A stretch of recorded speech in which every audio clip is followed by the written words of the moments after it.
ഈ ഇഷ്ടഗാനത്തിനു ശേഷം നല്ലൊരു കഥയാവട്ടെ. ജിണ്ടൻ എന്ന പൂച്ചയും ജിമ്മി എന്ന നായയും ചേർന്ന് കള്ളനെ പിടിച്ച കഥ. കള്ളൻ ആരാണെന്ന് അറിയണ്ടേ? അത് സസ്പെൻസ്. എടാ ജിണ്ട, അടുക്കളയിൽ ഇന്ന് എന്തൊക്കെയാ ഉള്ളത്? പൊരിച്ച മീനോ അതോ ചിക്കൻ വറുത്തതോ? ഒന്ന് പോടാ ചെമ്മ. വല്ലാത്തൊരു തേട്ട കൊതിയ. വെട്ട വിഴുങ്ങുന്നതിനെ കുറിച്ചല്ലാതെ മറ്റൊന്നും നിനക്ക് ചോദിക്കാനില്ല. ഓ, ഒരു മാന്യൻ. ഊണും ഉറക്കവും ഒക്കെ അടുക്കളയിലല്ലേ? ആരും കാണാതെ കാര്യം കുശാൽ. ഓ, തുടങ്ങി. നിനക്കിപ്പോ എന്താണ് അറിയേണ്ടത്? കൂടുതലൊന്നും വേണ്ട. ഇന്ന് ഇറച്ചിയോ മീനോ എന്നറിഞ്ഞാ മതി. എന്ന് മീന എന്താ പോലെ? അപ്പൊ പിന്നെ ഞാൻ പട്ടിണി. തല പോലും സ്വപ്നം കാണണ്ടല്ലോ. അതെ. എങ്ങനെ പട്ടിണി കിടന്നത് കൊണ്ടായിരിക്കും നീ പുട്ടിൻ കുറ്റി പോലെ വേർതിരിക്കുന്നത്. വേണ്ട, അസൂയ വേണ്ട. എനിക്ക് കള്ളന്മാരെ പിടിക്കലാ ജോലി. അതിന് കുറച്ച് തടിയും മസിലും ഒക്കെ വേണം. ആട്ടെ, നിന്നെ കൊണ്ടിപ്പോ എന്താ മുതലാളിക്ക് ഇത്ര ലാഭം? ഒന്ന് കേൾക്കട്ടെ. എന്നാ കേട്ടോ, നമ്മ ശ്വാസം വിട്ട ബംഗ്ലാവിനകത്ത് ഒരൊറ്റ ഇലയും തലപോക്കില്ല. അറിയോ നിനക്ക്? അതിന് ബംഗ്ലാവിനകത്ത് എവിടാടാ എലി? ഉണ്ടാവില്ല. ഞാനിവിടെ ഉള്ളപ്പോ ബംഗ്ലാവിനകത്ത് ഒരൊറ്റ എലിയും ഉണ്ടാവില്ല. അതാണ് ജണ്ടന്റെ കഴിവ്. മാത്രമല്ല, എനിക്ക് മുതലാളിയുടെ കാറ് വരുമ്പോ ഗേറ്റ് തുറക്കണം. രാവിലെ മുതലാളിയെ വിളിച്ചുണർത്തി ഓഫീസിലേക്ക് പറഞ്ഞയക്കണം. ജോലി എനിക്ക് ഒത്തിരി ഉണ്ട് മോനെ. മുതലാളി വന്നു.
ഒച്ച വെക്കല്ലേ, ഇത് ഞാനാ.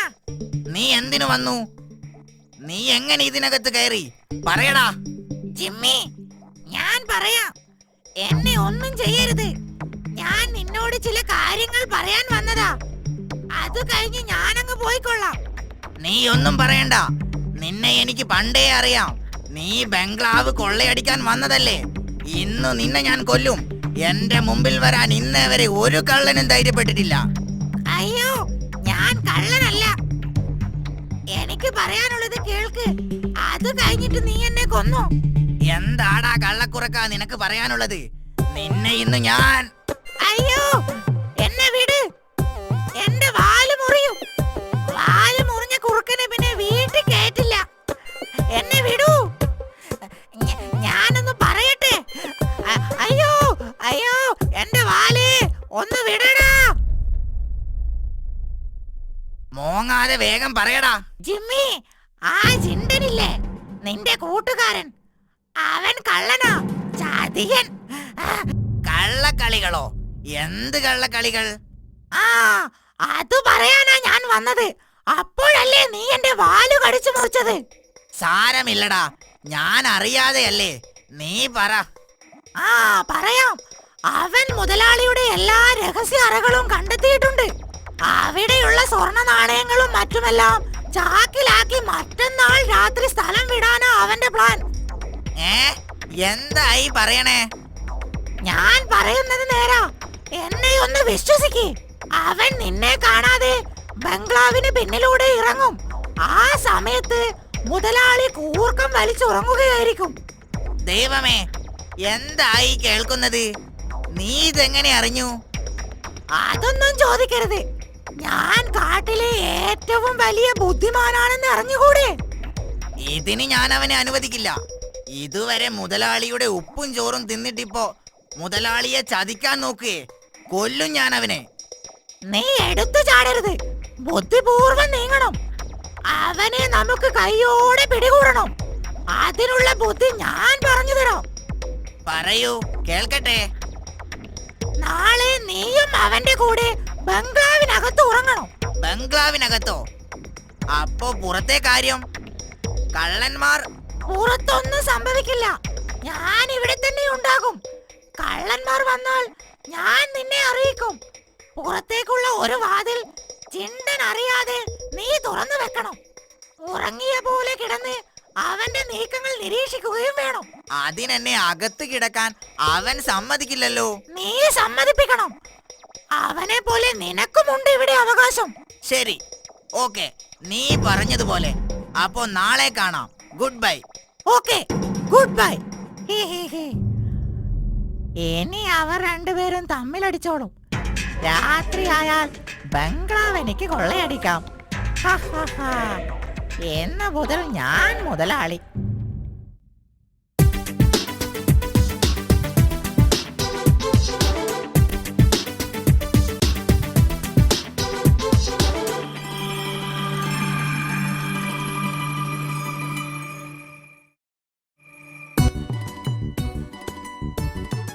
ഇന്ന് ഞാനും ബംഗ്ലാവിനകത്താ കിടക്കുന്നത്.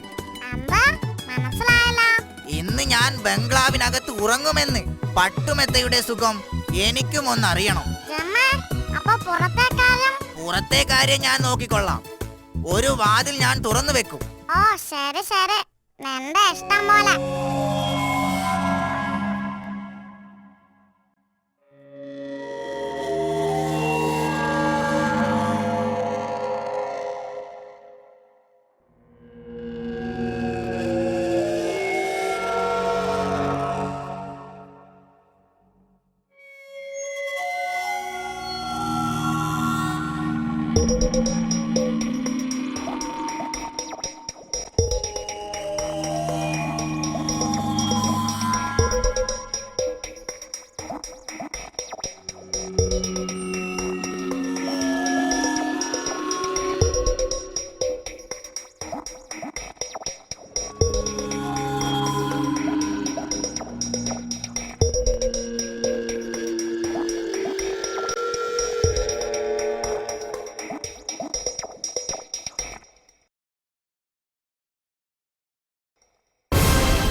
ചതിയൻ പറഞ്ഞിട്ടാ ഞാൻ ഇന്ന് അകത്ത് കിടന്നത്. നീ എന്നോട് ക്ഷമിക്കണം. നിങ്ങൾ രണ്ടുപേരും എന്റെ വിശ്വസ്ത സേവകരാണ്. ഞാൻ നിങ്ങളിൽ അഭിമാനം കൊള്ളുന്നു.